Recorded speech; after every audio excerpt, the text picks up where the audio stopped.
Hey everybody, it's Random Tree here, back at it again with a Snicker of Magic by Natalie Lloyd. And today we are reading Chapter 19. I'm going to go with the same format I used during Chapter 18. Hope you guys like it, and let's get to it. Tell me the truth, Florentine. Don't hold back. I can handle constructive criticism. I wrung my hands together, round and round, while she scanned my first poem. Showing Florentine my work made me so nervous that I couldn't shut up talking. Florentine read silently. I figured she was trying to think of a nice way to tell me the poems stink. I sighed. They're horrible, aren't they? I could write a new batch. I still have a few days. They ain't horrible. Florentine turned the page. Her dark eyes scanned my next set of lines. These words are marvelous. I felt lightheaded. Really? Florentine nodded. These are fine words you got here, and Jonah says you got Oliver's dove to keep you calm and steady on stage. I'd say you're about to have a fine dueling day. She winked at me and handed the blue book back. I didn't tell Florentine about Hope flying the coop. The thought of the bird tattoo flying across the ocean and landing on the wrist of Arlie Pickett made me happy. I wanted him to have hope. I wanted him to come home to his family, but I missed having a Snicker of magic on my wrist. I blinked up into the face of the September sun, wondering where the tattoo was right at that moment. Florentine propped her hand over her eyes to shield the light and glanced up at Mama, who stood beside us with her hands on her hips, staring at the gallery. You been staring at that wall for 20 minutes, Florentine said to her. You think it's gonna paint itself? I need to figure out how to get the graffiti off first, Mama said. She stepped closer and gently traced her fingers across the letters somebody painted on the bricks. I watched each word ripple beneath her touch. I need a blank canvas when I start.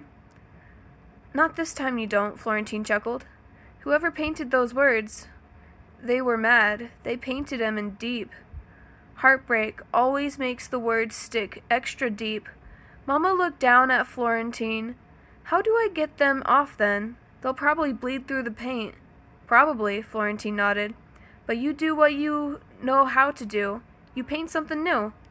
Been too long since I've done this, Mama sighed, as she eased down on the sidewalk. She hunched her scrawny shoulders and buried her face in her hands. I don't even know where to start. That's what happens when we're in a place too long. My creativity just gone. I feel sick. That's not why you're stuck, I said quickly. You just haven't painted in a long time. Start in the center, like you tell me, I said. You've done a bunch of traveling in the pickled jalapeno, and on warm summer nights after sunset, before the dark drops its curtains, I like to stare out the window and wonder. I've seen mountains and wildflowers and wild animals and storms. I've seen the ocean. I felt it lick up around my ankles like it's something frisky and playful, and I've seen it crash against the rocks, dangerous, a silver-tongued monster. I've seen sweet things like Franny sleeping and Biscuit snuggling close to me, and Cleo slipping extra cash into the pocket of Mama's work uniform. My eyes are tiny, but they've taken in a world full of wonder. So I can't even imagine how it must feel to see all that wonderful, and then be able to touch a paintbrush to a piece of paper or pavement or brick or brittle rock and leave that image right there, exactly the same way your eyes took it in. Mama doesn't just paint mountains or moonlight or people's faces. She paints memories. She paints the joy you feel when you see something wonderful for the very first time. But Mama wouldn't even look at the gallery. I clutched the locket so tight in my fist, I wondered if it'd crumble. Enough magic to take her sad away. That's what I wanted. I didn't have that, but I did have my words. Miss Florentine, I said. I'd like to tell you a few things about my mama, Holly Harness Pickle. Do you mind? Sure don't, Florentine drawled. Mama didn't look at us, but I could see her cheek dimple in an almost grin. Okay then, I began. The first thing I painted with Mama was rocks. River rocks. We saved from the Camberline River. We all took home a rock and we painted one thing we loved on it. I painted the dog. And Franny painted a piece of cheese. That's fancy, Florentine nodded. It truly is, I agreed. And then when we lived in Birmingham, Mama painted red roses on paper plates, and she taped the plates to my wall. She told me I could fill my garden with any flower I wanted. If I could dream it, I could paint it. That's what she told me. But quite honestly, I can dream up some pretty weird stuff, and it never looked so good when I painted it. When Mama did, it looked even better than it did in my dreams. By the time we moved from that place, the entire wall of my and Franny Joe's room was covered with paper flowers. Mama wasn't looking at the wall anymore. Her body was still turned towards the gallery, but she turned her face toward me, listening. Once Mama painted a map on the roof of the Jalapeno. We called it the Kingdom of Spiderberg. Every night we told a story about a new place, and then Mama would paint a new castle on the map. I was the Queen of Spiderberg. Rightly so, Florentine nodded. I told Mama maybe we should paint stars up in Spiderberg too, I gulped. But instead of grabbing her paintbrush, she pulled me and Franny outside, and we stared up at the stars and spun around underneath them until we got spindly dizzy. She said stars don't mind being painted, and they don't mind sonnets or songs or poems neither, but they'd rather just give you light enough to dance by. That's what she told me. Okay, Mama breathed. She just wasn't talking to me or Florentine. Okay, she said again, like she was answering some deep-down question she was afraid to ask out loud. Her hands trembled as she picked up the can of white paint and poured it into her paint tray. She pushed the big paint roller down into the paint until it soaked up all the color. Swish! The roller swiped up and down over the brick, over the words, over every picture that had been painted there before. My heart felt heavy in a good way again, holding me still in that memory. Florentine grinned at me. I just heard you speak hundreds of words, Felicity Pickle. Every last one of them came out of your mouth fine. Mighty fine, in fact. My words are different when I talk about people I gulped. Love. Exactly, Florentine said softly. The wind tunneled down Main Street.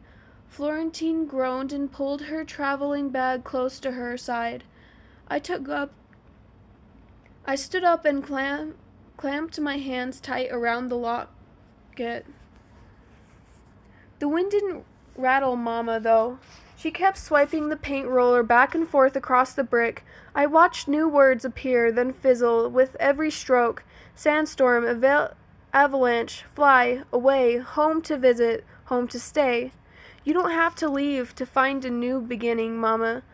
You can begin again exactly where you are. That's what I wanted to say to her, but me telling her wouldn't matter. Mama had to see that we were home for herself. Painting the gallery might help a little bit, but breaking the Weatherly curse would set Mama free forever. I could feel it. After Mama's been working for a few hours, I jogged across the street to see how the gallery looked from far off. As I spun around to take a seat on the red bench, I heard Florentine hollering my name from back at the wall. Don't sit there, she yelled. I froze half squatted, ready to plop myself down. Why? Florentine slung her traveling bag around her shoulder and crossed the street, 'cause that bench belongs to Abigail Honeycutt. I glanced back at the empty bench. You think she'll mind if I sit on it? Probably not, Florentine said, but she'll sure mind if you sit on her. She's invisible. Maybe ask first and and make sure she's not there.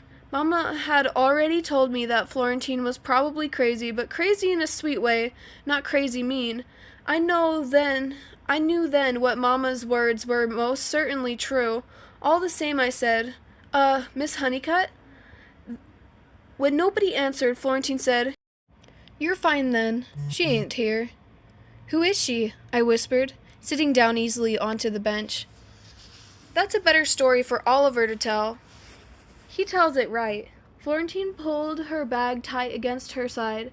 I only know bits and pieces about people who used to live in this town. I don't know the full story.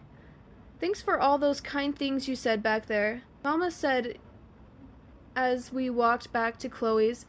She leaned down and kissed the top of my head. I flung my arms around her waist and said, You're welcome. I can't wait to tell Jonah what Florentine said about my poem.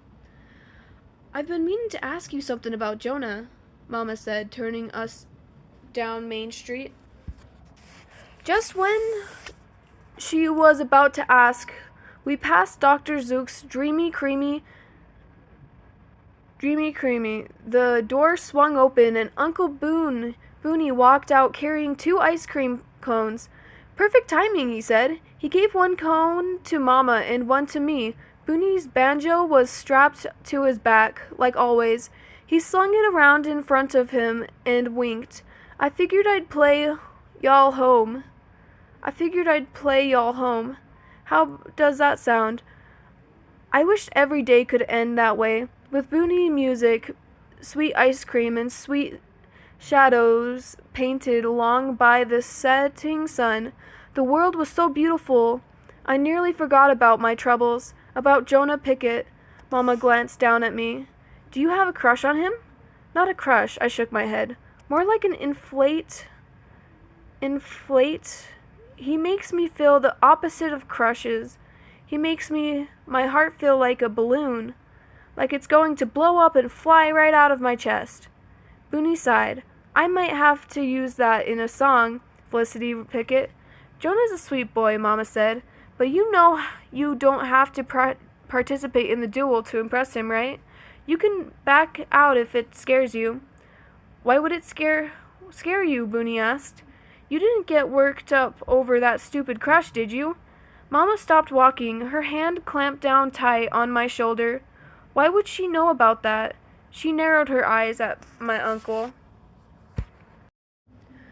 Booney shrugged. You know how people talk. It doesn't matter anyway. It's a story, Liz.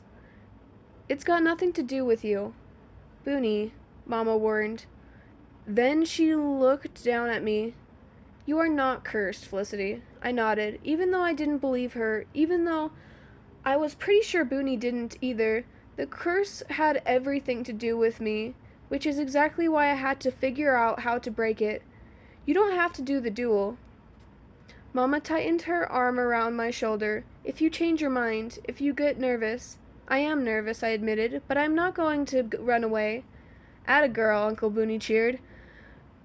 Mama only sighed. Booney strummed a sweet tune as we walked through downtown, towards Cleo's apartment.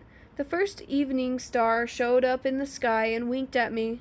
The wind rolled through the streets. The trees shook their branches and beat their tambourine leaves in a strangely perfect rhythm. Almost like the trees were clapping along to Booney's music. What a sweet place to end this chapter off on. Anyways, next time we'll be doing chapter 20.